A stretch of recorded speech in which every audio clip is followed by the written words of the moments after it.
Qizil, sariq, yashil. Bu svetoformi? Yo'q, albatta, bugungi temamiz urug' rangi o'zgarishligi haqida. Qizil bo'lsa juda qo'rqamiz, ya'ni bu prostata bezidagi o'tkir yallig'lanishliklar, shamollashliklar, prostatit bo'lishliklari. Yana bir qo'rqinch holatlardan bittasi onkologik kasalliklar. Ba'zi bir holatlarda infeksiya, gonoreya, xlamidiyalar sabab bo'ladi. Travma, udar olsangiz, urug' rangi qizil bo'lishligi mumkin. Xo'p, yana bir qaysi holatlar bu o'smirlarda kuzatiladigan holatda masturbatsiya, ya'ni 5 ga 1 ni ko'p qilsangiz ham o'sha urug' o'sha chiqmasdan prostata bezi soki bilan birgalikda qizil rangda chiqishligi mumkin. Shuning uchun ko'p o'ynamang. Sariq rang spermaga agarda siydik aralash bo'ladigan bo'lsa, bu ko'pincha prostata bezi operatsiyasidan so'ng yoki omnik degan preparat bor, o'sha prostata bezini mushaklarini yumshattiradigan, rasslabit qiladigan preparatlarimizni ichganimizdan keyin urug' bilan birga siydik aralash bo'lib chiqishligi mumkin. Shuning uchun urug' rangi sariqqa ajralishi mumkin. Ba'zi bir preparatlarni ichganda rangi sarg'ayishligi mumkin.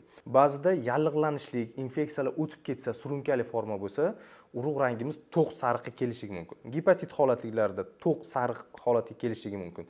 Va bratallar bor-ku, tema qiladigan narkotik vositalarni qabul qilgandan keyin, marixuanani qabul qilgandan keyin ham urug' rangi sariqqa o'zgarishligi mumkin. Yashil esa yuqorida sanab o'tgan hamma kasalliklarimizni og'ir holatida, og'ir infeksiya holatlarida, har xil tun kapalaklarga himoyasiz jinsiy aloqa qilgan bo'lsangiz, o'shandan so'ng yuqadigan og'ir infeksiyalarda gonoreya, xlamidiya, qaysi kasallikni bilsangiz, hammasida rangi yashilga o'zgarishligi mumkin. Kasalliklar o'tkir holatdan davolanmasdan uzoq vaqt yursangiz.